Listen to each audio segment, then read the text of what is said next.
The wind screamed across the Wyoming wilderness like something alive and furious. Snow came down in sheets so thick a man could barely see his horse's ears. Daniel Morrison, 54 years old and stubborn as the mountains themselves, knew he'd made a mistake. Should have stayed at the ranch when the sky turned that particular shade of gray. Should have listened to old Tom's warning about the worst blizzard in 20 years bearing down from the north. But Morrison men didn't leave cattle to freeze. That was how his father had raised him. That was the code. Cole's hands, weathered and scarred from 3 decades of ranch work, gripped the reins with practiced steadiness. Beneath him, Dusty, his gray gelding, picked his way through drifts that came up to his chest. The horse's breath made clouds in the frozen air. Each step was a gamble. One wrong move and they'd both be lost in the white hell that had swallowed the prairie. The cold bit through Cole's sheepskin coat.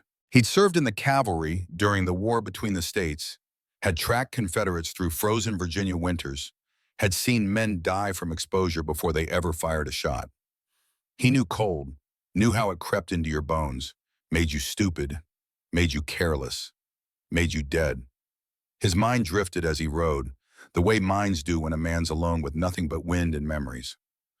Rachel, 8 years gone now, scarlet fever had taken her in the spring of 1880, took their boy Ethan too, just 5 years old. Cole had held them both as they burned with fever, had prayed to a God he wasn't sure was listening, had begged and bargained, and finally just sat there holding his son's small hand as the life went out of him. After that, the ranch had become a tomb. He'd worked from dawn till dark, drove himself and his men hard, anything to avoid the silence of that empty house. Maria, his housekeeper, had stayed on. She understood grief. She'd lost her own daughter 30 years back, lost her husband to a mine collapse 5 years later. Some people, they spoke the language of loss, didn't need words for it. The ranch was still another mile out, maybe more. Hard to tell distance when you couldn't see past your own damn hand. Dusty stopped. Cole kicked his flanks. The horse didn't budge. "Move, you stubborn bastard." Nothing. The gelding's ears were pressed forward, his whole body tense. Horses knew things. Cole had learned that truth in the war. When your mount refused to move, you paid attention. He followed the horse's gaze into the white chaos. At first, he saw nothing. Then, like a ghost materializing from the storm, a patch of color, blue, faded blue fabric against the endless white.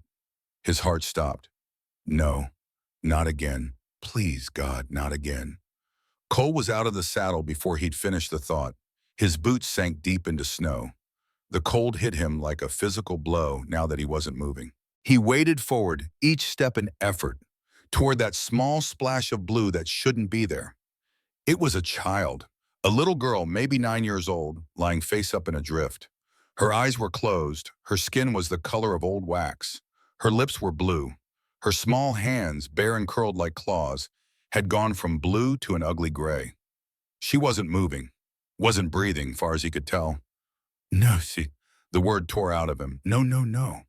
He dropped to his knees beside her, yanking off his gloves with shaking hands. Found her throat with his fingers, pressed hard, searching for a pulse. The wind screamed around them. Snow stung his face. His fingers, already going numb from the cold, searched desperately for any sign of life. There, faint as a dying whisper. But there, a pulse. "All right," his voice was rough, breaking. "All right, you're not dead yet. You hear me? You're not dead yet, so don't you dare give up." He stripped off his coat, the heavy sheepskin that was the only thing keeping him from freezing himself, wrapped it around her small body. She weighed nothing. Bones and frozen skin and a heartbeat that barely registered against his palm. When he lifted her, she felt like a bundle of sticks. Ethan had been bigger than this. Ethan at 5 had been solid, sturdy, always running, always laughing. This child was a wraith, starved by the look of her. Under the frozen dress, he could see her ribs pressing against the fabric. Cole mounted Dusty with the girl pressed against his chest, tucked inside what remained of his coat. His own body heat was all he had to offer. The ranch was still a mile out, might as well be 100 in this storm, but he'd ridden through worse. He'd survived when better men had died. He'd make it. "You stay with me." He spoke directly into her ear, his voice harsh with command. the voice he'd used on green soldiers in the war. The voice that brooked no disobedience. Don't you quit. You understand? Don't you dare quit. The girl's lips moved, just a fraction, just enough that Cole leaned closer, turning his head to catch whatever sound she might make. A whisper, barely a breath, 3 words that cut through the wind. Didn't steal nothing. Something twisted in Cole's chest, something he'd kept locked away for 8 years, since the day he'd buried his wife and son in the same grave and sworn he'd never care about another living soul as long as he drew breath. I know you didn't, he said, his voice gentler now. Now hold on. He kicked Dusty hard. The horse, sensing the urgency, broke into a canter. Too fast for the conditions. Dangerous as hell. But the girl in his arms was dying, and Cole Morrison, stubborn old fool that he was, had already lost too much to let death win again. The wind tried to tear them from the saddle. The cold was a living thing, clawing at exposed skin, seeking a way into bone and marrow. Cole bent over the child, sheltering her as best he could with his body. His face went numb. His hands, gripping both the reins and the girl, lost all feeling. But he rode. Morrison Ranch appeared through the storm like a miracle. Lights in the windows, smoke from the chimney, the barn, solid and real, emerging from the white chaos. Cole didn't slow down.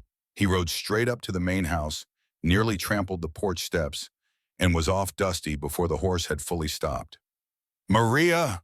His voice, hoarse from the cold and the wind, still carried the bark of command. Get out here now! The front door flew open. Maria Santos, 52 years old and practical as always, took one look at the bundle in his arms and understood immediately. Dios mío. She held the door wide. Bring her inside, quickly. The warmth of the house hit Cole like a wall. His frozen face began to burn as sensation returned. He ignored it, carrying the girl straight to the fireplace in the main room. Maria was already spreading blankets before the fire, moving with the efficiency of someone who'd dealt with frontier emergencies before. But they weren't alone. Hector Valdez, Cole's foreman, 58 years old and tough as rawhide, was there. So was old Tom Henderson, 67, retired rancher who spent most evenings at Morrison Ranch these days. They'd been playing cards, passing a bottle of whiskey. The cards lay forgotten on the table. Hector took one look at the child and crossed himself. Madre de Dios, where did you find her? 2 miles out, in the snow. Cole laid the girl on the blankets. His hands were shaking now. Reaction setting in. She's dying. Maria was already stripping off the frozen dress. Her hands stopped when she saw the girl's back. Scars, old ones, layered over each other like a map of hell. Belt marks, switch marks. The kind that came from years of beatings, not a single moment of rage. Hijo de puta. Hector's voice was quiet, deadly. He'd been a soldier once, same as Cole. He knew what violence looked like. Old Tom stood, moving faster than his years should allow. I'll ride for Doc Patterson. No time. Cole's voice was flat. Roads are closed. We do this ourselves. The men didn't argue. On the frontier, you handled what you could handle. Death came for everyone eventually, but you didn't go down without a fight. Maria took charge, her voice steady. Hot water, blankets, whiskey. Move. They moved. Cole stoked the fire until it roared. Hector brought blankets from every bedroom. Old Tom heated rocks in the fireplace, wrapped them in cloth. Maria dripped warm whiskey and water between the girl's blue lips, patient and gentle, talking the whole time. Come on, Nina. Swallow for me. That's it. Good girl. One more. Good. Cole found himself holding the child's hand. Small fingers, ice cold, barely there. He'd held Ethan's hand the same way 8 years ago, feeling the life drain out of his son while he sat helpless. The memory threatened to overwhelm him. He pushed it down, locked it away, focused on the present. Her feet, Maria said quietly. Her fingers. Frostbite. Can you save them? We'll see. 3 hours passed, the longest 3 hours of Cole's life since the night his family died. The girl lay between life and death, her body so cold that at first she didn't even shiver. That was bad, Cole knew that much. When the body stopped fighting, that was when you lost. But then, near dawn, something changed. The girl began to shake. not gentle trembles.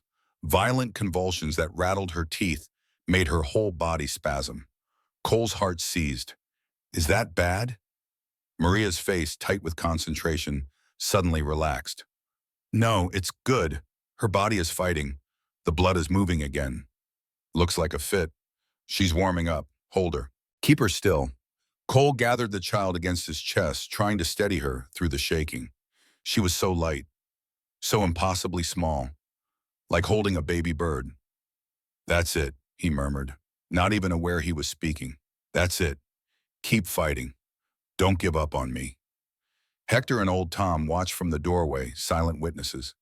This was how frontier people survived. Together. No words needed, just shared effort and quiet determination. The shivering went on for what felt like forever. Maria kept working, kept checking pulse and breathing, and the color slowly returning to gray fingers and toes. Cole kept holding, kept talking, kept willing this strange child he didn't even know to stay alive. Near dawn, the shivering stopped. Cole's heart seized again. Maria? Wait. The girl's eyes opened, green, bright spring green, startling against her pale face. They looked up at Cole with confusion, with fear, with something else he couldn't name. You're safe. The words came out rough, his voice still raw from the cold and the shouting. You're at my ranch. You're safe now. Her cracked lips moved. He leaned closer. He took my locket. Then her eyes closed again and she was gone, back into unconsciousness. But her chest still rose and fell. Her heart still beat. She was alive. What locket? Cole looked at Maria. I don't know, but she's alive. Maria crossed herself. That's enough for now. The men stood in silence for a long moment. Then Hector spoke, his voice carefully neutral. This wasn't an accident, Cole. Somebody left her out there to die. I know. We going to find out who? Cole looked down at the small figure wrapped in blankets, at the scars on her back, at the face that was too thin and too pale and too used to pain. Damn right we are. Old Tom poured whiskey into 4 glasses, passed them around. No toast, just a shared drink between men who understood that some lines once crossed couldn't be uncrossed. They'd saved a child tonight, but saving her once wasn't going to be enough. Whoever had tried to kill her was still out there, and Cole Morrison, stubborn old cavalry scout turned rancher, had just declared war. The girl drifted for 2 days in and out of fever dreams. Sometimes she'd cry out names Cole didn't recognize. Once she screamed so loud it brought him running from the barn, but she was just dreaming. Nightmares of cold and fear, and things he could only imagine. Maria barely left her side. Cole found himself checking every hour, standing in the doorway like some kind of fool, watching that small chest rise and fall. On the second night, he was in the barn grooming Dusty when he heard it. Humming, a woman's voice, wordless melody rising and falling. Simple notes, but arranged in a pattern that made Cole's hands freeze on the brush. He knew that song. Rachel used to hum it, every night, rocking Ethan to sleep. She'd made it up herself, never taught it to anyone. A private lullaby for their son. Cole had never heard another soul sing those notes. Until now. He walked slowly toward the house, following the sound. It came from the girl's window, cracked open despite the cold. She was half awake, humming softly, almost unconsciously. That melody, those exact notes, the rise and fall that Rachel had created, that had died with her. Impossible. Cole stood in the snow, listening, as cold seeped into his bones. This child had never met Rachel, had never been within 100 miles of this ranch before 3 days ago. There was no way, no possible way she could know that song, and yet she hummed it, note for note, as if she'd been singing it her whole life. Something stirred in Cole's chest, something that felt like fear and wonder mixed together, like the universe was trying to tell him something, but he was too damn stubborn to listen. He didn't sleep that night, just sat on the porch, staring at stars that were ice cold and infinitely distant, thinking about impossible things, about songs that shouldn't exist, about a child who'd crawled through death and survived, about second chances he didn't deserve and didn't understand. On the 3rd morning, the girl woke properly. Cole was in his study when Maria came to get him. She's awake, asking for you. For me, she doesn't know me. She knows you saved her life. Maria's expression was gentle. Go, she's scared. The girl was sitting up when Cole walked in, propped against pillows that dwarfed her. Clean now, hair washed and brushed, looking even younger in the daylight. Those green eyes fixed on him immediately. You're the man. Her voice was hoarse but steady. The one who found me. That's right. He stayed by the door, not wanting to crowd her. Name's Daniel Morrison. Folks call me Cole. I'm Harper. A pause. Harper Grace Wilson, but everybody just calls me Harper. Harper. He tried out the name. How you feeling? Better. I thought I was dead. You almost were. No tears, no trembling, just that too steady voice that didn't belong to a 9-year-old. I was ready for it. Figured I'd get to see my mama. Cole's chest tightened. Your mama? She's dead. Died when I was born. I don't remember her. Harper's hand went to her collarbone, searching for something that wasn't there. But I had her picture in a locket. Mr. Whitmore took it. Whitmore. The name landed like a stone. Cole knew the Whitmores. Amos and Judith Whitmore ran a trading post about 15 miles east. Hard people, the kind who measured everything in dollars and gave nothing for free. That who you were living with? Harper's face changed. The steadiness cracked. Please don't send me back. Please, Mr. Cole. I didn't steal nothing. I know that's what they said, but I didn't. Ms. Whitmore's ring just went missing and she blamed me, but I never touched it, I swear. Harper, I'll work hard. I'll do whatever you want. I can cook and clean and tend animals, and I won't be no burden, I promise. Just please don't make me go back there. Harper. Cole's voice, sharp with command, cut through her panic. Nobody's sending you anywhere. She stared at him, waiting for the catch. There was always a catch. Not until you're well, he continued. And not unless you want to go. Why? The word burst out of her. Why would you be nice to me? You don't know me. I ain't nothing to you. Because I couldn't save my own son. Because your hand grabbed mine and wouldn't let go. Because something about you reminds me that life keeps going even when you think it should stop. Because it's the right thing to do, he said instead.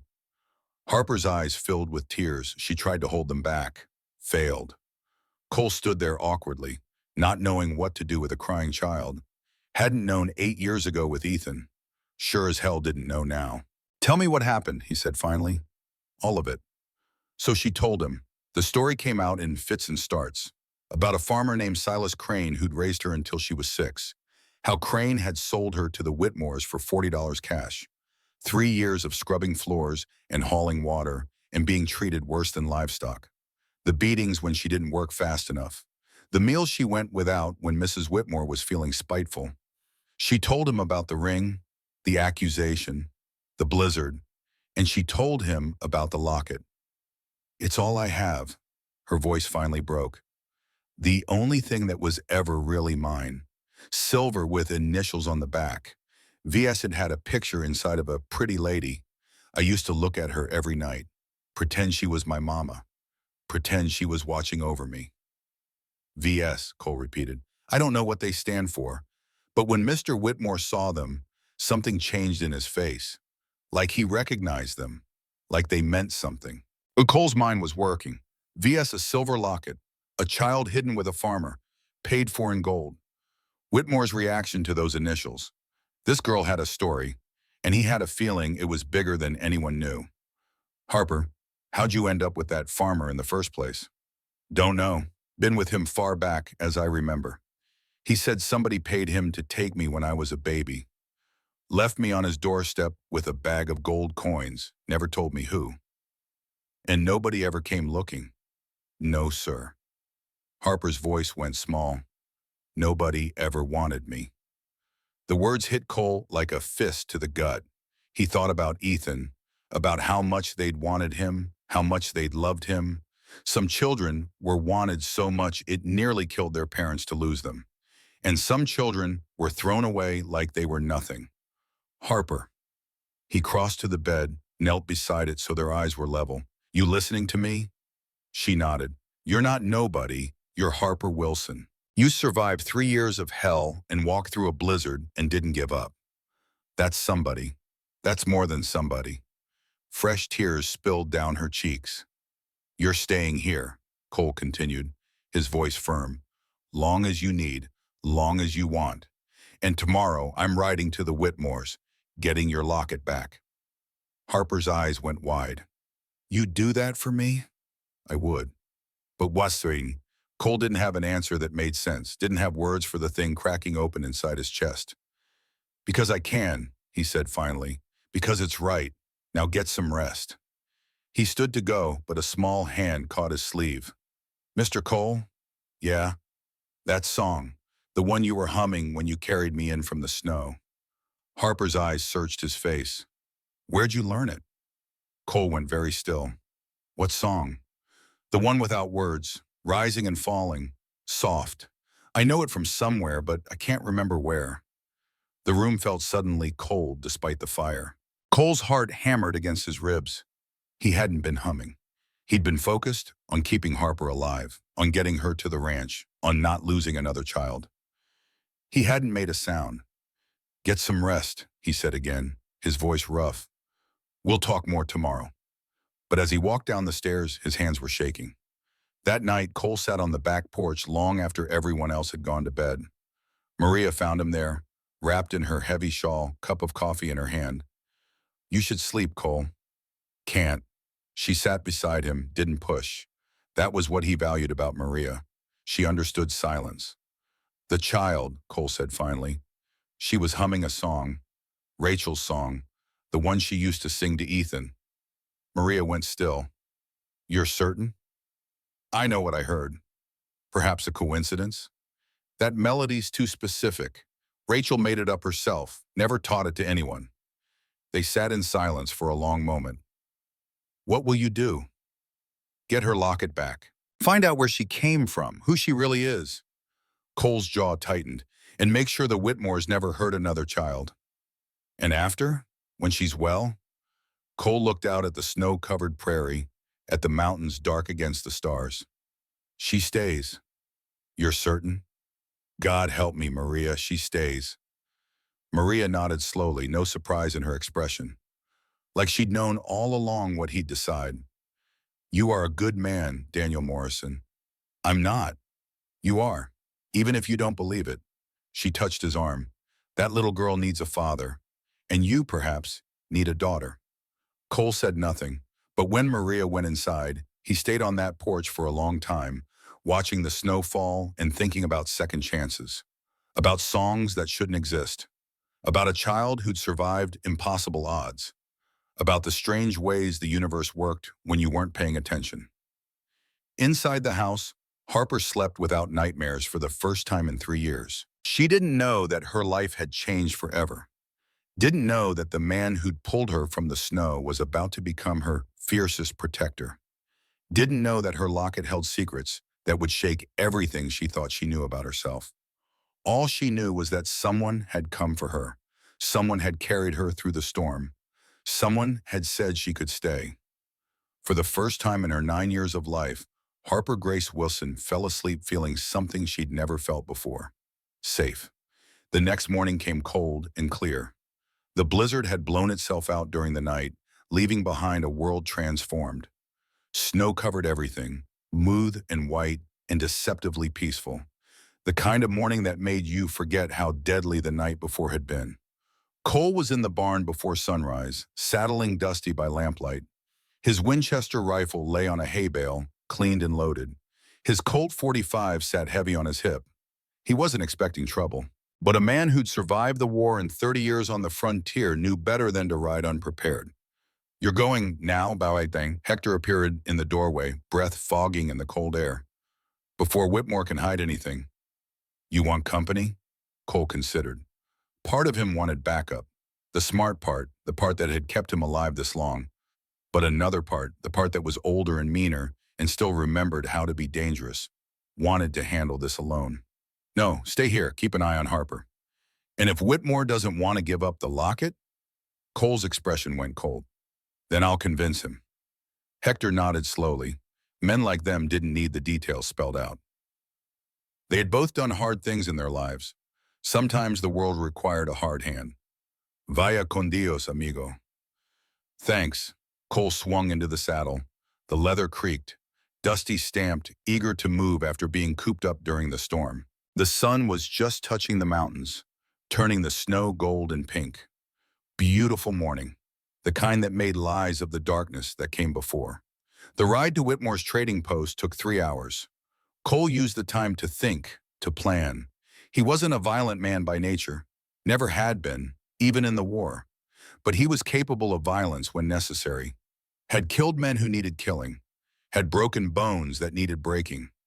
A man didn't survive what he'd survived by being soft. The trading post sat at a crossroads, a rough wooden building with a false front trying to look more important than it was. A few horses were tied outside. Smoke curled from the chimney. Life going on like nothing had happened, like they hadn't tried to murder a child 3 nights ago. Cole dismounted, tied Dusty to the rail, checked his pistol by habit, not planning to use it, but planning and reality were different things. The smell hit him first when he walked inside. Tobacco and unwashed bodies and something sour underneath. A handful of men were scattered around the room, nursing drinks or playing cards. They looked up when Cole entered, sized him up with the flat eyes of men who'd seen trouble before. Amos Whitmore stood behind the counter, tallying figures in a ledger. Big man running to fat, with small eyes that reminded Cole of a pig. Mean eyes, the kind that found pleasure in other people's pain. "Help you?" Whitmore didn't look up. "You Amos Whitmore?" "Depends who's asking." "Name's Morrison. Found something of yours few days back." Now Whitmore looked up. His eyes narrowed. "That's so. What might that be?" "A child. Little girl about 9 years old.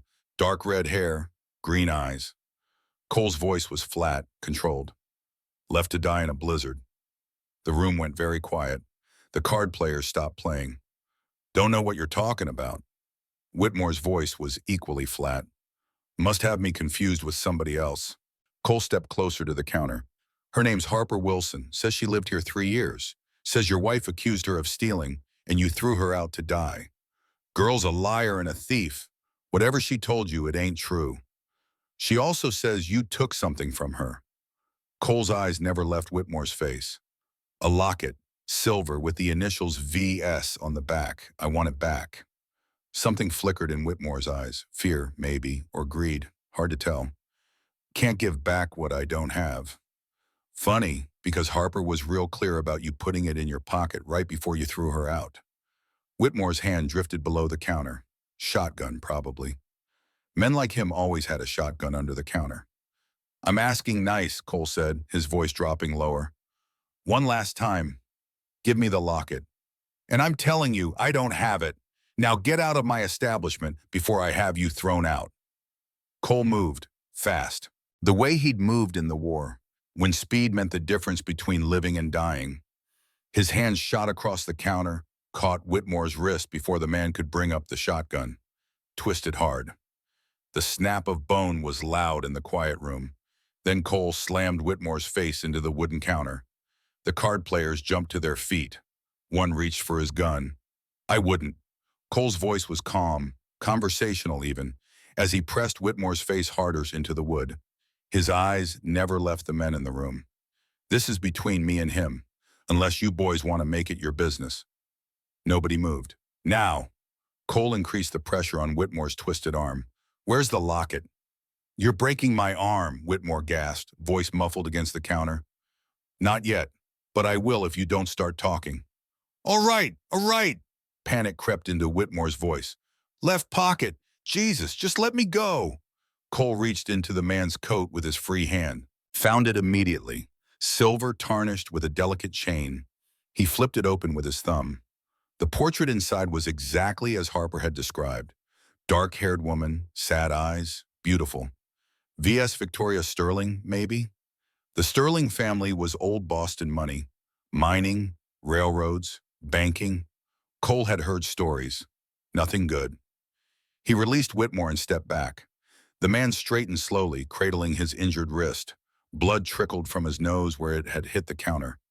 "That wasn't so hard, was it?" Cole pocketed the locket. "You're making a mistake, Morrison." Whitmore's voice shook with rage and humiliation. "You don't know what you're messing with. That girl, that locket, you don't know who she belongs to. She belongs to herself, and now she's under my protection. Cole turned to leave, then stopped, turned back, looked Whitmore dead in the eye. If I ever see you near my ranch, he said quietly, if I hear you've been asking about Harper, spreading lies, I'll come back here and finish what I started. We clear? Whitmore glared, said nothing. I asked if we're clear. Crystal. Good. Cole tipped his hat to the silent men at the card table. Gentlemen, sorry to interrupt your game. He walked out without looking back.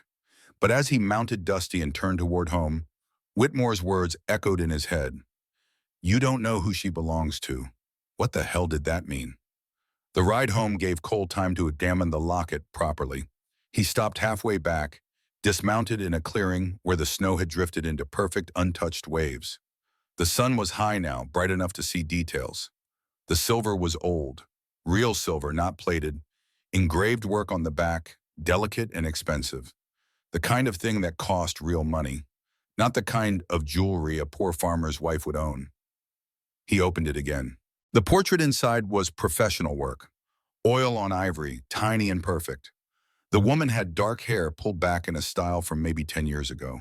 Her dress, what he could see of it, was silk. Pearls at her throat. This wasn't some frontier woman. This was wealth, real wealth. The initials VS were engraved on the back in elegant script. Victoria Sterling, it fit. The Sterlings had a daughter who disappeared years ago. There'd been a scandal. Cole remembered hearing about it, though he hadn't paid much attention at the time. Rich people's problems weren't his concern. Until now. If Harper was connected to the Sterling family, that changed everything. They had money, lawyers, power that reached from Boston to Washington. They could crush a Wyoming rancher without breaking a sweat. But they'd also abandoned a baby, paid to have her hidden, left her to be abused and nearly killed. Cole's jaw set. He didn't care how much money they had. Harper was his now. And Morrison men protected what was theirs. He rode the rest of the way home with his hand on his pistol and his eyes scanning the horizon. Couldn't shake the feeling that he'd just started something he might not be able to finish. But it was too late to turn back now. Dawn broke cold and clear over Morrison Ranch. Cole stood at his bedroom window watching the sun paint the mountains gold. In his hand, the locket felt heavier than it should. He'd been awake most of the night, turning it over, studying the portrait, thinking about what came next. Below, he could hear Maria moving in the kitchen. The smell of coffee drifted up. Normal morning sounds. But nothing about this morning was normal. Today he was getting married, not for love, not for companionship, for a legal loophole that might keep Harper safe from whatever was coming. Because Cole's instincts, honed by years of war and survival, told him that trouble was riding hard toward his ranch. He found Maria in the kitchen, already dressed in her Sunday best. A simple dress, dark blue, practical. Her hair was pulled back in its usual bun. She looked the same as she always did, except for the tension around her eyes. Coffee, she asked. Please, she. They sat at the table, not speaking for a long moment. The silence was comfortable. 8 years of working together had taught them how to exist in the same space without filling it with useless words. You're sure about this? Maria asked finally. No, but I'm doing it anyway. We could wait, see if the Sterlings actually come. Cole pulled the locket from his pocket, laid it on the table between them. They're coming. Whitmore will have sent word by now. Men like him always have an angle. Maria picked up the locket, opened it, studied the portrait. She's beautiful. Sad. Victoria Sterling, I'm guessing. Old Tom remembered the scandal. Rich Boston family, daughter got pregnant, disappeared. That was about 10 years ago. And the baby? Nobody knew what happened to it until 3 days ago. Maria closed the locket, set it down carefully. If the Sterlings have money, they have lawyers. They'll claim blood rights. Let them try. Cole, Maria's voice was gentle but firm. You can't fight the law. Watch me. She smiled slightly. Stubborn man. It's kept me alive this long. Maria reached across the table, covered his hand with hers. The touch was brief, sisterly. We do this as partners. Equal. Not master and servant. Agreed. And if, Over time, something more develops. We let it, but no pressure, no expectations. Cole looked at her properly for the first time in years. Really looked. Maria Santos was 52 years old, weathered by frontier life, gray threading through her dark hair. But her eyes were clear and kind, and she'd stood by him through the worst years of his life without asking for anything in return. You're a good woman, Maria. And you're a good man, even if you don't believe it. She squeezed his hand once, then let go. Now, we have a wedding to attend. Sheriff Jack Morrison arrived at 9, circuit preacher in tow. Jack was 60, 6 years older than Cole, with the same stubborn jaw and hard eyes. He'd been keeping the peace in Wyoming territory for 20 years. Wasn't much that surprised him anymore. But this did. You're serious about this, Jack asked, dismounting in the yard. Dead serious. Little brother, you know what you're getting into? No, but I'm doing it anyway. Jack studied him for a long moment, then nodded. All right then, let's get you married. They gathered in the living room. Small group, Cole and Maria stood before the fireplace. The circuit preacher, a thin man named Reverend Walsh, held his Bible with practiced ease. Jack stood witness, along with Hector, Old Tom, and 2 ranch hands. Harper sat in a chair by the window, still weak but insisting on being present. The ceremony was brief, Western efficiency at its finest. Do you, Daniel Morrison, take this woman to be your lawfully wedded wife? I do. And do you, Maria Santos, take this man to be your lawfully wedded husband? I do. Then by the power vested in me by the territory of Wyoming, I pronounce you husband and wife. Walsh closed his Bible. You may kiss the bride. Cole and Maria looked at each other, a moment of uncertainty. Then Cole leaned in, kissed her cheek gently. Brief, respectful, a promise more than a passion. Harper clapped from her chair, the sound small but genuine. Maria's eyes filled with tears. Cole felt something shift in his chest. Not love, not yet, but possibility. The sense that maybe, just maybe, life could be more than survival. Jack stepped forward with papers, marriage certificate, adoption petition, all legal and proper. I'll file these today, Jack said. Emergency petition. Should go through in 3 to 5 days. No Sterlings could be here before that. Then we stall them. Jack's expression was grim. But Cole, you need to understand, if they bring federal marshals, if they have the law on their side, there's only so much I can do. I know. After the preacher left, the men gathered on the porch. Cole, Hector, Old Tom, Jack. Whiskey passed around, though it was barely past 10 in the morning. Some occasions called for drink regardless of the hour. You're going to have trouble, Old Tom said finally. Rich people don't like being told no. Let them come. They will, and they'll bring guns. Cole looked out at his land. 30 years he'd built this place. Through drought and harsh winters and market crashes, through the loss of his family, through everything the frontier could throw at a man. Then we'll be ready. Hector straightened. You want us armed? Around the clock, 2 men on watch at all times. Nobody approaches the house without us knowing. You expecting a fight? I'm expecting men who think money can buy anything, including a child. Cole's voice was cold. They're wrong, and I aim to prove it. Jack shifted uncomfortably. Cole, as sheriff, I have to advise against taking the law into your own hands. I'm not taking the law into my hands. I'm protecting my daughter. Your adopted daughter. Legally, until those papers are filed and approved, you have no more claim to her than the Sterlings do. Then I guess we better make sure those papers get approved. The men drank in silence after that, understanding passing between them without words. On the frontier, a man protected what was his. That was the code. The only code that mattered when everything else fell away. Inside, Maria was helping Harper with lunch. Through the window, Cole could see them working together. Maria showing Harper how to knead dough. Harper's face, thin and still too pale, but focused, learning, trusting, worth fighting for, worth dying for, if it came to that. That afternoon, Cole and Hector rode the property line, checking fences and sight lines with tactical eyes, looking at the ranch not as a home, but as a defensive position. Main house has good elevation, Hector observed, clear fields of fire on 3 sides, but the back door is exposed. We'll move water barrels there, position a man. The barn could be burned. We'll station someone inside at night. Keep the horses ready in case we need to run." They rode in silence for a while, then Hector spoke again. "You really think it'll come to that? Shooting?" "I think desperate men do desperate things. And men who want $30 million are pretty damn desperate." $30 million? That's what old Tom heard. Inheritance from the Sterling patriarch, left to Victoria's child, but only if the child's raised by blood family. Hector whistled low. So the Sterlings don't just want Harper. They need her. And they'll do whatever it takes to get her. Then we do whatever it takes to stop them. Cole looked at his foreman, his friend. "I can't ask you to risk your life for this."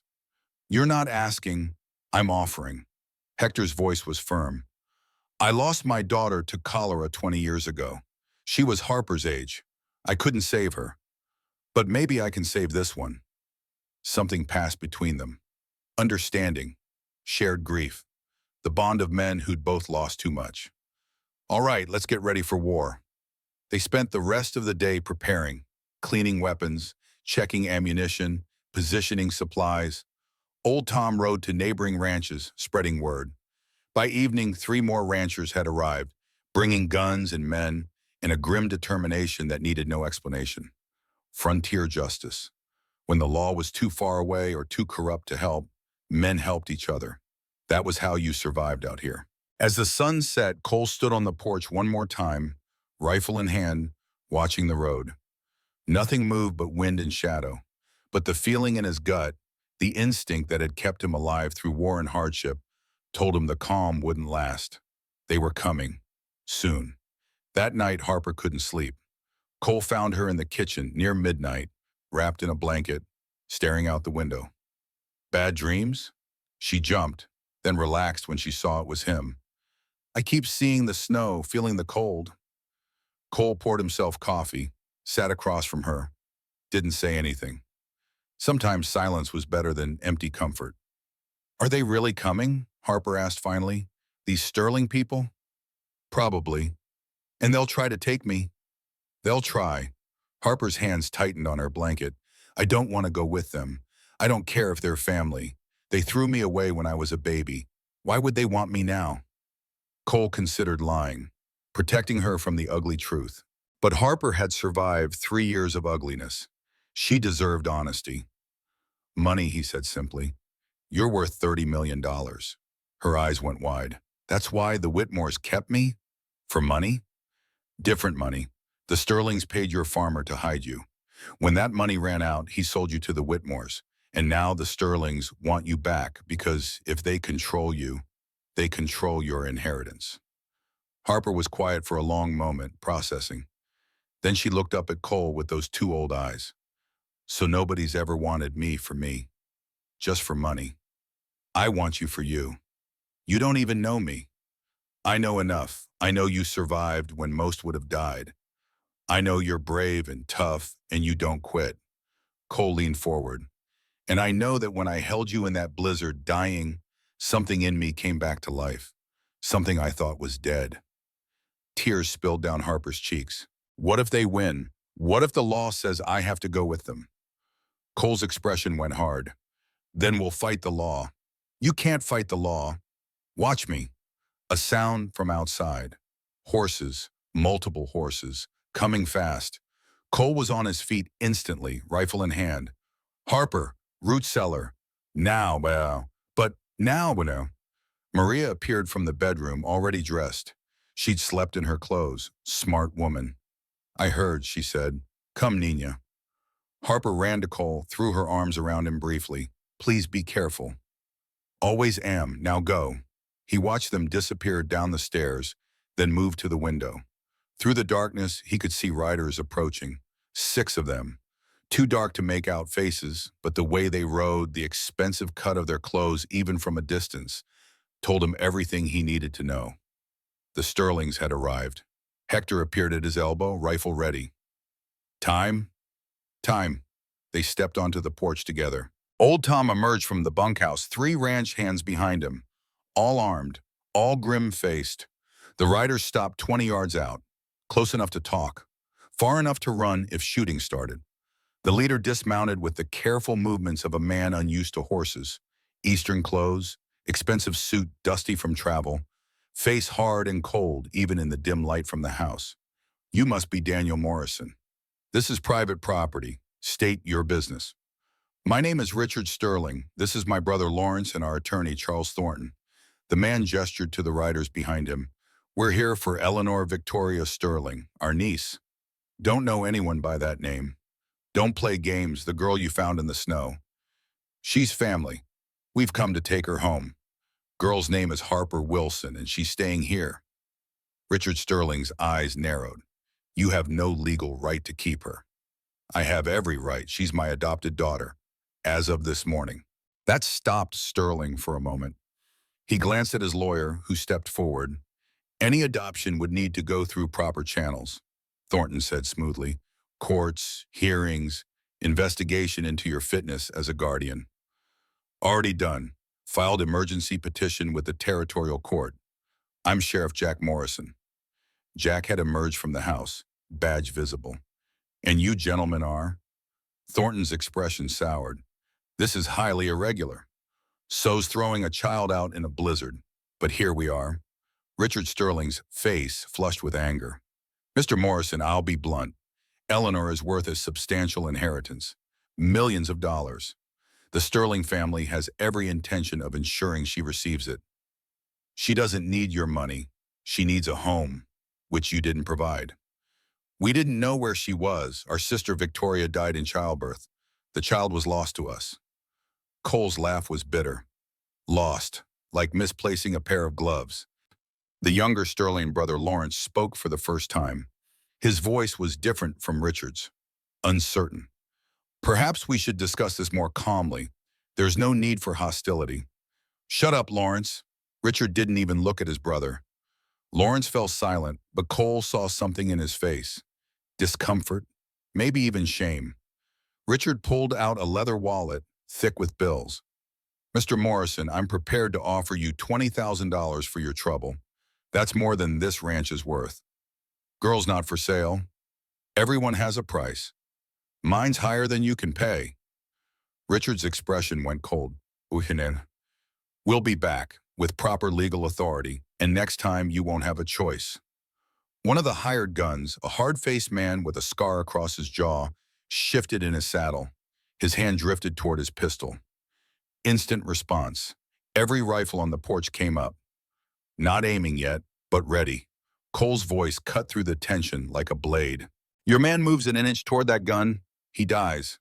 Then you die, then your lawyer. That how you want this to go? Several seconds of silence. The hired gun's hand froze. Stand down, Richard said finally. To Cole, this isn't over. Never thought it was. The Sterlings rode away slowly, maintaining dignity, but Cole could feel the rage radiating from Richard Sterling even at a distance. When they were gone, the men lowered their rifles. That went well, Old Tom said dryly. The younger one, Lawrence, Hector observed. He didn't like what his brother was doing. Doesn't matter, he's still the enemy. But Cole filed the information away. A divided enemy was a weak enemy, and right now he'd take any advantage he could get. Inside, Harper and Maria emerged from the root cellar. Harper's face was white. I heard everything, she said. They're not going to stop. Cole knelt in front of her. Harper, look at me. She did. I've lost a wife and a son, lost them to disease, and there wasn't a damn thing I could do about it. His voice was rough with emotion he usually kept locked away. But this, men trying to take what's mine, I can do something about that. They're not taking you, I swear it. Harper threw her arms around his neck, held on tight. Over her head, Cole met Maria's eyes. His wife. Strange to think that, but there it was. What do we do now? Maria asked. We prepare, because they are coming back. And next time, they won't ask nicely. The next 2 days passed in tense preparation. More neighbors arrived bringing supplies and guns. Cole's ranch became an armed camp. Men took shifts on watch. Weapons were cleaned and loaded. Sight lines were cleared. Harper helped where she could. Maria taught her to load rifles, to keep powder dry, to move quickly when told. The girl learned fast. Too fast, like she'd been preparing her whole life for violence. On the second night, Cole was in the barn when he heard a sound. Horse approaching, single rider. His hand went to his pistol, but the rider came slowly, hands visible, clearly not meaning threat. As he got closer, Cole recognized him. Lawrence Sterling. "Don't shoot," Lawrence called. "Please, I just want to talk." Cole stepped into the light, rifle ready. "You've got 2 minutes." Lawrence dismounted carefully, hands still visible. In the lamplight, he looked older than his 48 years, tired, haunted even. "My brother Richard," he began. "He's not what he seems." "I know exactly what he is." "No, you don't." Lawrence's voice was pained. "He's desperate. Our business ventures have failed. We're drowning in debt. Without Harper's inheritance, we're ruined." "Not my problem." "It will be, because Richard will do anything to get her. And I mean anything." The way he said it made Cole's blood run cold. "What are you telling me?" Lawrence pulled out documents from his coat. "My father's will. The inheritance only goes to Harper if she's raised by blood family. If she dies before turning 21, it goes to charity. Richard and I get nothing either way." "So why take her?" "Control. If Richard has guardianship, he can access the trust funds for Harper's care. That's millions, more than enough to save us." Lawrence paused. "But I think he's planning more than that. I think once he has legal custody, Harper will have an accident." Cole's hands tightened on his rifle. "You're saying he'd kill a child?" "I'm saying he's done it before. Our cousin Margaret died falling from a horse. Very convenient timing. And the family doctor who examined her? He's on Richard's payroll." "Why are you telling me this?" Lawrence met his eyes directly. "Because I've fought in the war too. Gettysburg. I saw children die. Held boys younger than I was as they bled out." His voice cracked. "I can't watch another child die for money. I won't." "Then stop your brother." "I can't. He controls the family business. The family name. If I go against him, I lose everything." "Then what do you want from me?" "I want you to win." Lawrence pulled out another document. "This is proof that Richard bribed Judge Morrison, your wife's distant cousin. $10,000 to rule in Richard's favor no matter what evidence you present." Cole took the papers, scanned them by lantern light. Bank transfers, clear as day. "There's more," Lawrence continued. "Richard's hired a specialist, man named Pike, kidnapper from Denver. He's coming tomorrow night to take Harper by force. And you're telling me this because? Because maybe if you're prepared, you can stop him. And if Richard fails badly enough, the family board might remove him from power. Then I can testify against him without destroying myself." Cole studied the man in front of him. Weak, caught between conscience and comfort, but honest in his weakness. "If Pike comes," Cole said slowly, "and we stop him, will you testify against Richard in court?" "If you can win legally, yes, I'll admit everything. The bribery, the past crimes, all of it. You'd ruin yourself." "I'm already ruined, have been since the war." Lawrence's smile was bitter. "At least this way, I do one decent thing." They shook hands, agreement between men who understood that sometimes the world required hard choices. "One more thing," Lawrence said as he mounted his horse. "Pike's good, very good. Don't underestimate him. I've dealt with dangerous men before." "I know. That's why I'm betting on you." Lawrence rode away into the darkness. Cole stood in the barn, documents in hand, mind racing. Tomorrow night, they'd have one chance to stop this. One chance to catch Richard Sterling in an act so criminal that even his money couldn't save him. Cole walked back to the house, found Hector and old Tom still awake. "Gather everyone," he said. "We have work to do." The next day passed in careful preparation. Not the obvious preparations of the past days. Those were for show. This was something else. A trap within a trap. Harper would be the bait. She didn't know it yet. Didn't need to. Better if she acted naturally. They set up the bedroom carefully. Lamp lit, curtains open just enough for someone outside to see. A figure in the bed that from a distance would look like a sleeping child. But it was just blankets and pillows.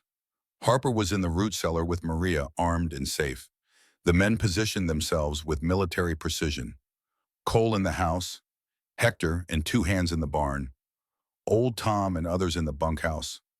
All hidden, all waiting. As darkness fell, Cole checked his weapons one more time. Rifle, pistol, knife. Not planning to kill Pike. But planning and reality were different things. The hours crawled past. 9 o'clock, 10, 11. At 10:47, old Tom's signal came. Soft owl hoot, someone approaching. Cole moved to the window, watched. Single rider, but this one moved differently than the Sterlings had.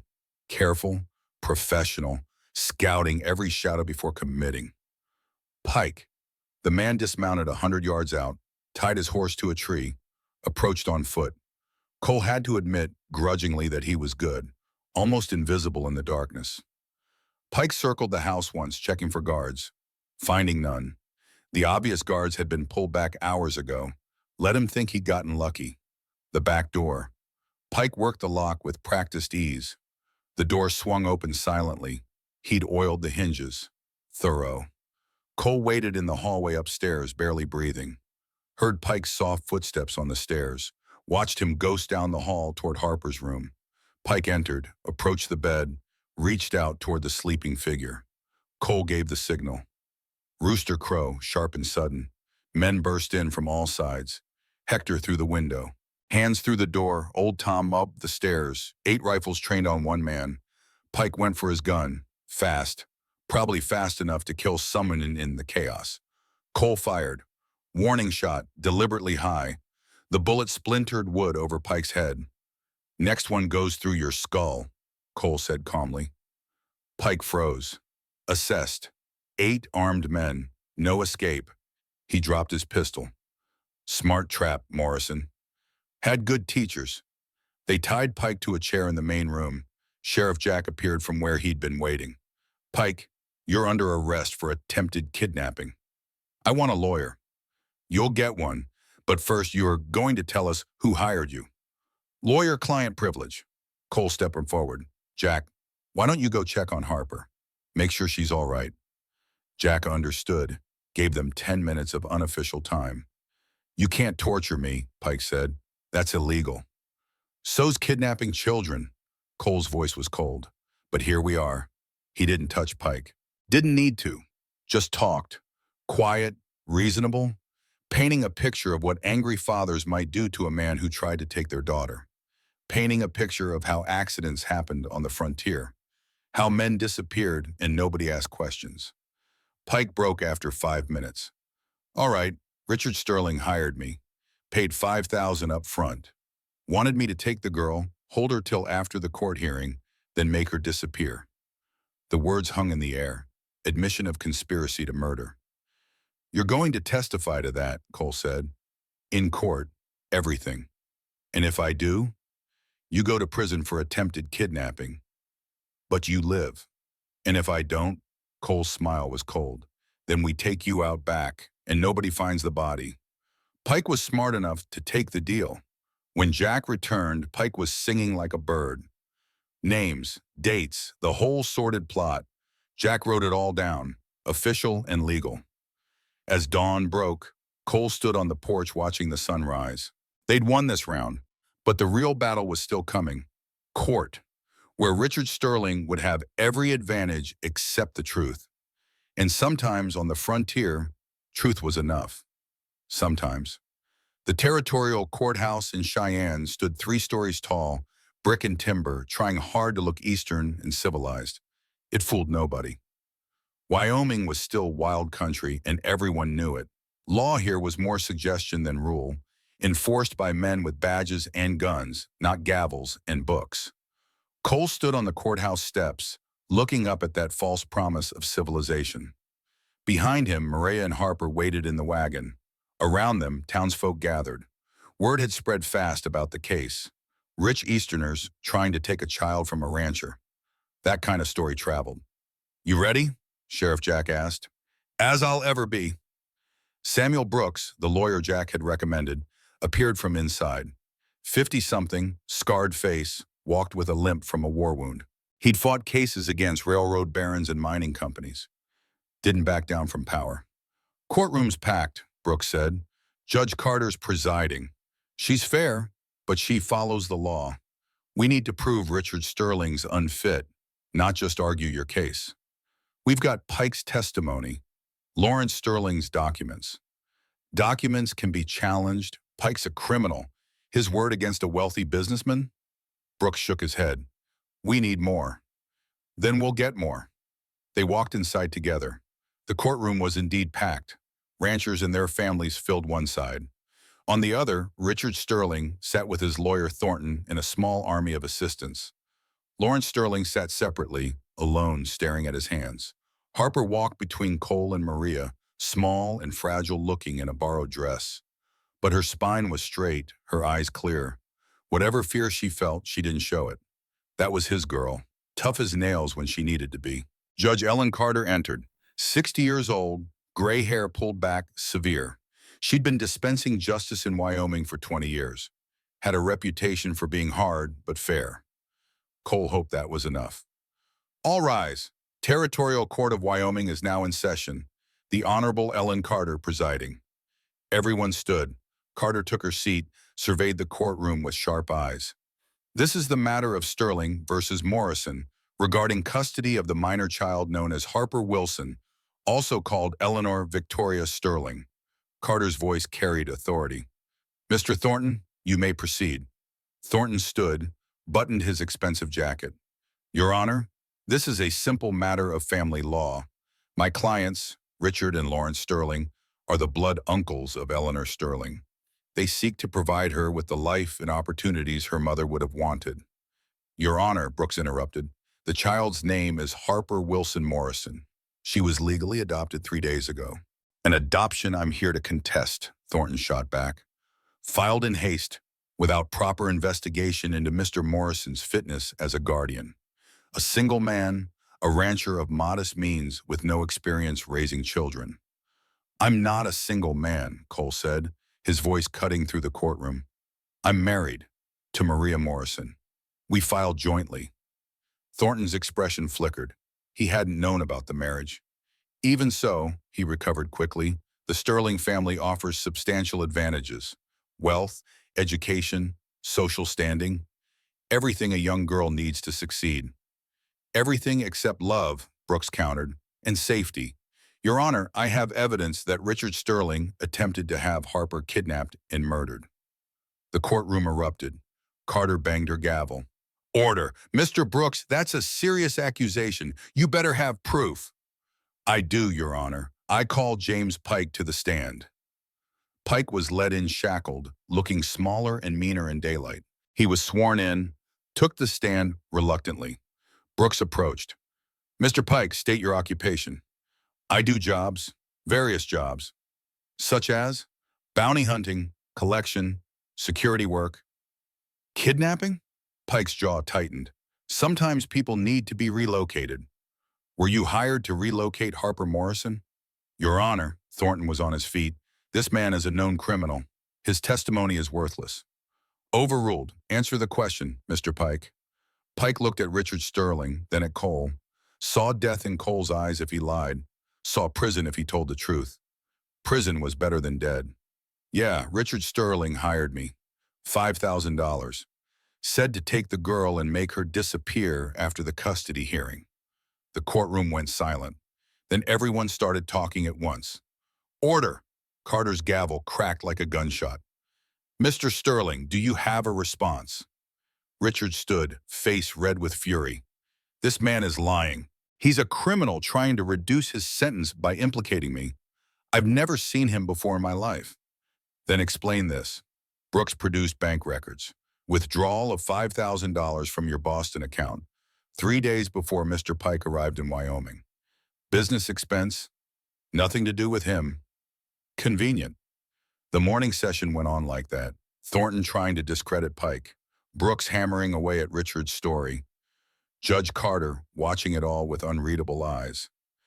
At the lunch break, Cole found Lawrence Sterling standing alone outside. You're up this afternoon, Cole said. I know. You going to testify? Lawrence looked at him with haunted eyes. I don't know if I can. Can't or won't. Both, neither. Lawrence's hand shook. If I testify against Richard, I lose everything, the family business, my name. Everything our father built. You'll keep your soul. Will I? Or will I just be a traitor who destroyed his own family? Cole studied him, saw a man at war with himself, conscience versus comfort, right versus easy. Your choice, Cole said finally. But that little girl in there, she didn't get a choice about being born, didn't get a choice about being thrown away, didn't get a choice about being beaten and starved and left to die. I know. Do you? Because from where I'm standing, you're about to let it happen again. Different way maybe, but same result. Harper gets taken by a man who sees her as money, and this time you'll know exactly what's going to happen to her. Lawrence said nothing, just stood there, shaking. Cole left him alone. You couldn't force a man to find courage. He either had it or he didn't. The afternoon session began with Harper's testimony. Brooks had wanted to wait, but Carter insisted. Best to hear from the child directly. Harper took the stand, small in the big chair. But when she spoke, her voice was steady. State your name for the record. Harper Grace Wilson Morrison. How old are you, Harper? 9 years old, sir. Brooks smiled gently. Harper, tell the court how you came to live with Mr. Morrison. So she did. The whole story. The Whitmores, the accusation, the blizzard, Cole's rescue. She didn't cry, didn't plead, just stated facts in that too-old voice. And the Sterlings, Brooks asked. Did you know them before they came to take you? No, sir. Do you want to go with them? Harper looked directly at Richard Sterling, her green eyes hard. No, sir, they're not my family. Family doesn't throw you away when you're born. Family doesn't pay people to hide you. Family doesn't try to kidnap you. Objection, Thornton called. Speculation. Overruled. Continue, Harper. I don't want their money. I don't want their fancy house. I want my family. I want Papa Cole and Mama Maria. They chose me. They fought for me. That's what family does. Her words hung in the courtroom. Simple truth from a child's mouth. Thornton's cross-examination was brief. He tried to shake her story, suggest Cole had coached her. But Harper didn't budge. She'd survived too much to be intimidated by a lawyer. When she stepped down, she walked straight to Cole. He pulled her close, felt her trembling now that the performance was over. Brave girl, so damn brave. The next witness was Maria. She testified about Harper's condition when they'd found her. The scars, the malnutrition, the terror in her eyes that first night. Mrs. Morrison, Thornton asked during cross-examination, isn't it true you married your employer specifically to help him adopt Harper? Yes. So this marriage is a fraud, a legal convenience. No, Maria's voice was firm. It's a commitment to each other and to Harper. That's what marriage is, choice and commitment. But you're not in love with Mr. Morrison. Maria looked at Cole. Something passed between them. 8 years of shared grief and quiet support. Of standing together through darkness. Maybe that was love. Maybe there were kinds of love that had nothing to do with passion and everything to do with showing up. I love him, Maria said quietly.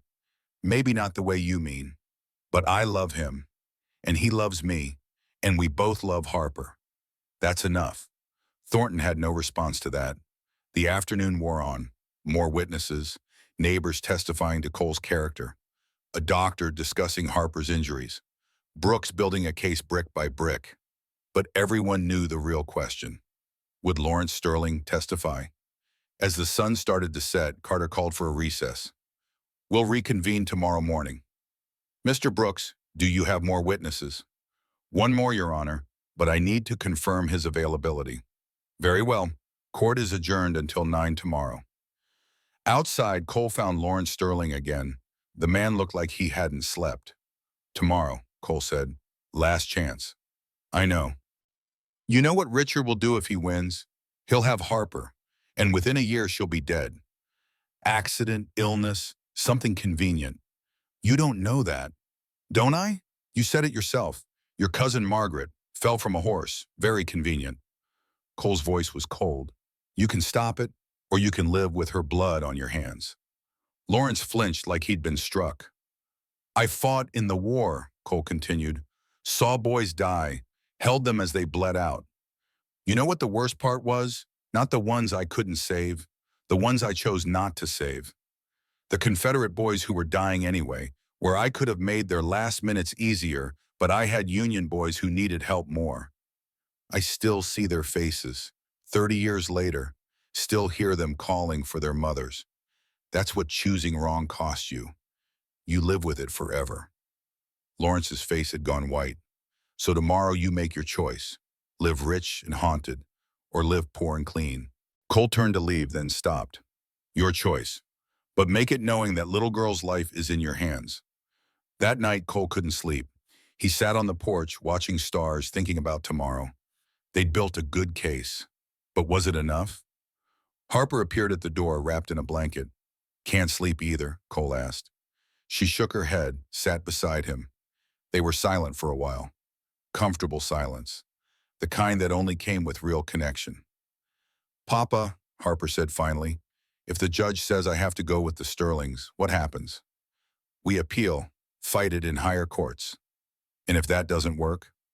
Cole looked at her, thought about lying, decided she deserved truth. Then we disappear. Mexico, maybe. Canada. Somewhere they can't find us. You'd do that? Give up your ranch? Your whole life? In a heartbeat.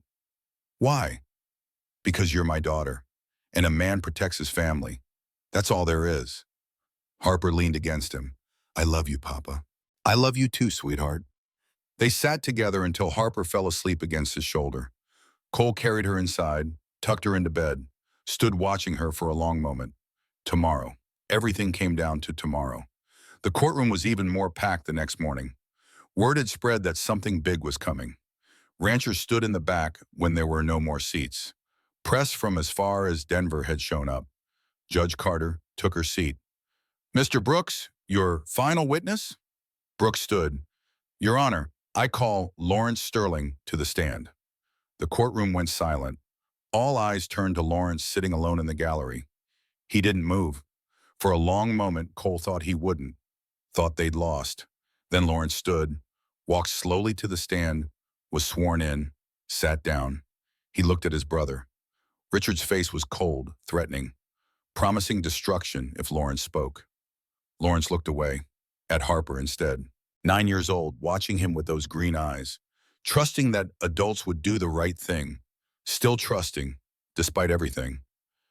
Mr. Sterling, Brooks began, what is your relationship to Richard Sterling? He's my brother. And what do you know about his plans for Harper Morrison? Lawrence took a breath, let it out slowly. Everything, he said. I know everything. Richard was on his feet. Lawrence, don't. Sit down, Mr. Sterling, Carter ordered. Lawrence continued, words coming faster now, like a dam breaking. Our father's will left his entire estate to Victoria's child, $30 million, but only if the child is raised by blood family. Otherwise, it goes to charity. Richard and I are deeply in debt, bad investments, failed ventures. Without Harper's inheritance, we're ruined. So Richard planned to gain custody, access the trust funds meant for Harper's care. Millions, more than enough to save us. But I think, Lawrence's voice broke, I think he planned more than that. I think once he had legal control, Harper would have an accident, like our cousin Margaret, like others who've stood between Richard and money. The courtroom erupted. Carter's gavel couldn't restore order. Richard was shouting. Thornton was objecting. Brooks was presenting documents to support Lawrence's testimony. In the case, Cole looked at Richard Sterling, saw pure hatred there, saw a man who'd kill without hesitation, saw exactly what Harper would have faced. Carter finally restored order. Mr. Lawrence Sterling, you understand you're testifying against your own brother, potentially destroying your family name and fortune? Yes, Your Honor. Wait, Lawrence looked at Harper again. Because I fought at Gettysburg, saw thousands die, boys younger than me. I came home alive when better men died. I've spent 30 years wondering why I survived, what I was supposed to do with this borrowed time. His voice strengthened. Now I know. I survived so I could stop my brother, so I could save one child when I couldn't save any of those boys at Gettysburg. Silence. Absolute silence in the courtroom. I have documents, Lawrence continued, proof that Richard bribed Judge Morrison, bank transfers, recorded conversations about making Harper disappear. Everything you need to know, what kind of man my brother really is. He pulled papers from his jacket, handed them to the bailiff. Richard lunged for his brother, was held back by marshals. His face was twisted with rage and something else, fear, because he knew he'd lost. Brooks examined the documents, presented them to Carter. Bank records, audio recordings, correspondence, everything damning, everything real. Your Honor, Thornton said weakly, I need to confer with my client. I'm sure you do. Carter's voice was ice. Bailiff, place Richard Sterling under arrest. Charges of bribery, conspiracy to commit kidnapping, and conspiracy to commit murder. This is outrageous. Richard struggled against the marshals. You can't prove any of this. We just did. Carter's gavel came down. Hard. Final. Richard was led away in handcuffs, still shouting threats. Thornton was already distancing himself, gathering papers, preparing his own defense. Lawrence sat in the witness chair, looking emptied out, like a man who'd carried a weight for years and finally set it down. Carter waited for order to be restored. Then she spoke, her voice carrying to every corner of the courtroom. I've been a judge for 20 years. I've seen a lot in that time. Good people, bad people, people who mean well but do harm, and people who do right even when it costs them everything. She looked at Lawrence. What you did took courage, real courage, the kind most people never find. Then she looked at Harper. Young lady, stand up, please. Harper stood, nervous.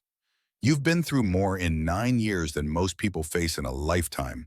You've been abandoned, abused, nearly killed, and yet you stand here, brave and strong. Carter's voice softened. That speaks to resilience. But more, it speaks to the people who've cared for you these past weeks. She turned to Cole and Maria.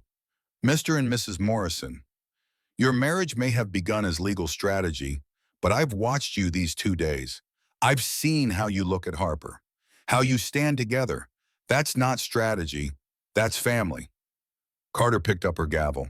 It is the ruling of this court that full and permanent custody of Harper Grace Wilson Morrison is granted to Daniel and Maria Morrison. The adoption is finalized. The Sterling family's claim is denied in perpetuity. The gavel came down. Furthermore, I'm referring Richard Sterling to federal authorities for prosecution. Mr. Lawrence Sterling, you're free to go. You did the right thing. That counts for something. The courtroom exploded with cheers, ranchers whooping, women crying. Harper was in Cole's arms, then Maria's, then both together. They'd won. Against money and power and corruption, they'd won. Because in the end, truth mattered, love mattered, doing right mattered. Outside, the sun was shining, spring was coming to Wyoming, the hard winter was ending. Lawrence Sterling approached Cole on the courthouse steps. He looked older now, grayer but somehow lighter too. Thank you, Lawrence said, for making me do the right thing. You did it yourself. I wouldn't have without you pushing. Lawrence held out his hand. Take care of her. Give her the life my family never could. I will. They shook hands. Then Lawrence walked away alone toward an uncertain future. But his back was straight, his head up. He'd lost everything and gained something more important. Peace. Cole turned to find Maria and Harper waiting by the wagon. His family. Strange how life worked. You lost everything, thought you were done, and then the universe gave you a second chance. Not the same as what you lost. Different. But maybe just as good. Maybe better. Ready to go home? Maria asked. More than ready. They climbed into the wagon. Cole took the reins. As they pulled away from Cheyenne, Harper sat between them, holding both their hands. Papa? Yes, sweetheart? I was thinking about the inheritance, the $30 million. Cole tensed. What about it? I don't want it, any of it. It's blood money. It came from people who threw me away. Harper, that's a lot of money. You don't have to decide now. I already decided. When I turn 21, I'm giving it all away. Her voice was firm. I want to start a foundation for kids like me, orphans, kids nobody wants, so they can have what I have now, a real family. Cole looked at Maria over Harper's head, saw pride in his wife's eyes. That's a fine thing, Cole said quietly. A real fine thing. Is that okay? More than okay. Your mama Victoria, the one in the locket, I think she'd be proud. Harper pulled out the locket, opened it, studied the portrait of the sad-eyed woman she'd never known. I don't remember her, but I have you, both of you. That's better than any amount of money. Maria wiped tears from her eyes. Cole felt his own throat tighten. They rode in comfortable silence for a while. Wyoming stretched around them, big and wild and beautiful. Home. The years passed the way they do on the frontier. Hard work and harsh winters and summers that baked the earth. But also growth, change, life. Harper grew from 9 to 14. Learned to ride as well as any ranch hand. Could rope and brand and handle a rifle. But she also learned the business side. Bookkeeping, contracts, negotiations. Cole taught her everything, knowing someday the ranch would be hers. She also kept her promise about the inheritance. On her 14th birthday, she sat down with lawyers and set up the Harper Morrison Foundation, a trust that would receive all $30 million on her 21st birthday, dedicated to finding homes for orphaned children. Cole and Maria's marriage grew too, slowly, carefully, not the passionate love of youth, something deeper, companionship, partnership, the kind of love built on shared purpose and mutual respect. They had 2 more children, Ethan, named for Cole's lost son, and Sarah, named for his lost wife. The house that had been silent for 8 years rang with laughter again. Harper helped raise her younger siblings with the fierce protectiveness of someone who knew what it meant to be vulnerable. She was gentle with them, patient, teaching them to read and ride and be kind. On Harper's 16th birthday, Cole took her on a ride, just the 2 of them. They went to the place where he'd found her. The spot was easy to find even 7 years later.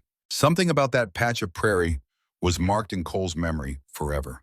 They stood there, wind whipping around them. 7 years since that terrible night. 7 years since both their lives changed. I was dying here, Harper said quietly. You were.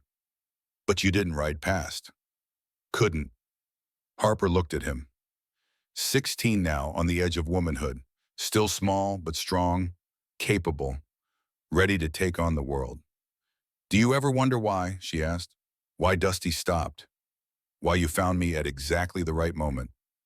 Cole had wondered that many times, had no good answer. Don't know, luck, fate, take your pick. I think it was meant to be. I think we saved each other. Cole thought about that, about the man he'd been 7 years ago, hollowed out, going through motions, waiting to die. Yeah, he said finally.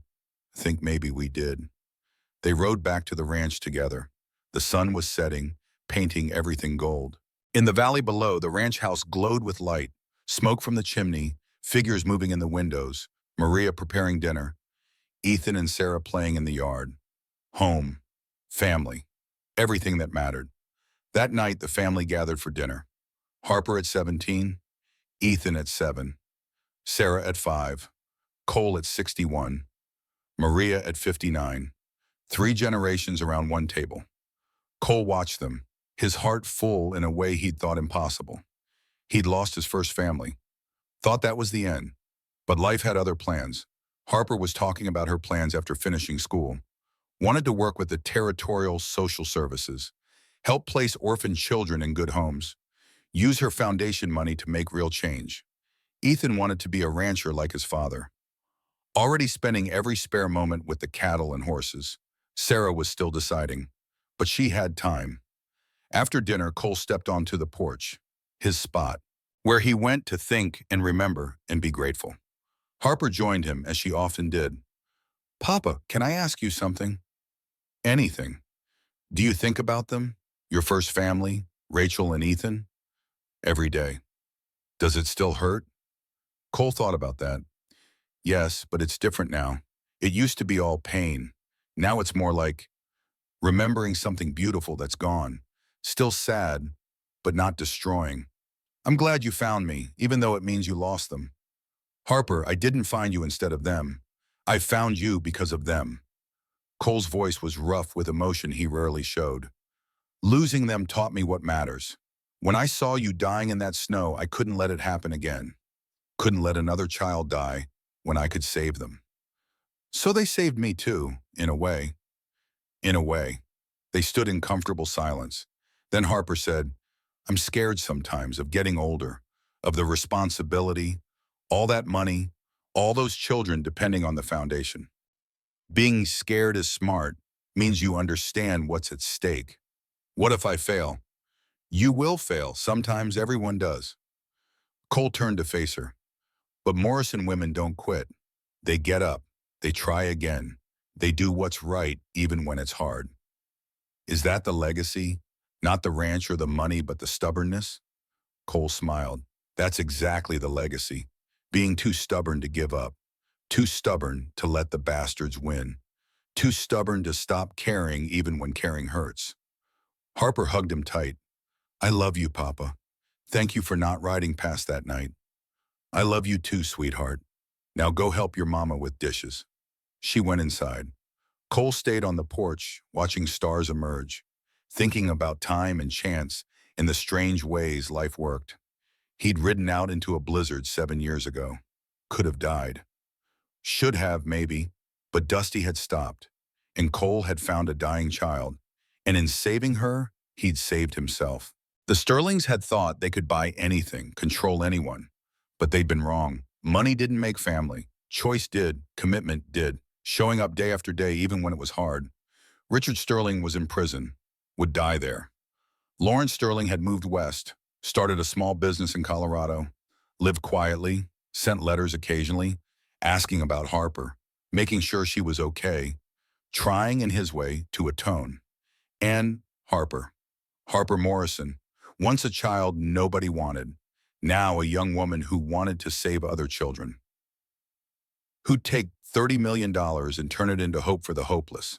That was legacy, not land or money or names on buildings, but the way you changed lives, the way you stood up when it mattered, the way you chose love over greed, right over easy, courage over comfort. Cole Morrison had been a cavalry scout, a rancher, a husband twice over, a father who'd lost a son and gained a daughter. He'd seen war and peace, grief and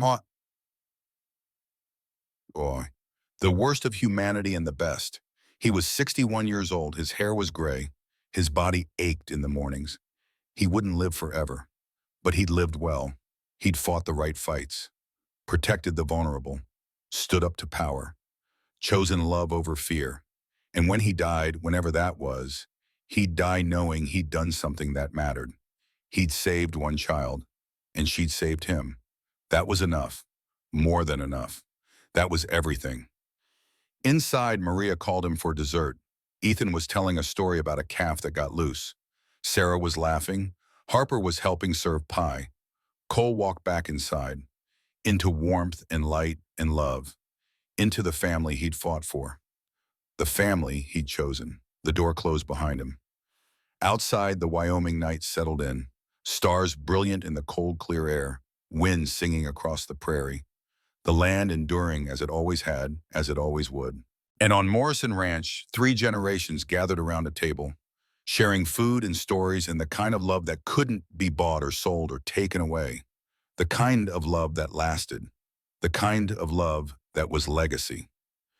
10 years later, Cole Morrison died in his sleep at 71, peacefully, surrounded by family.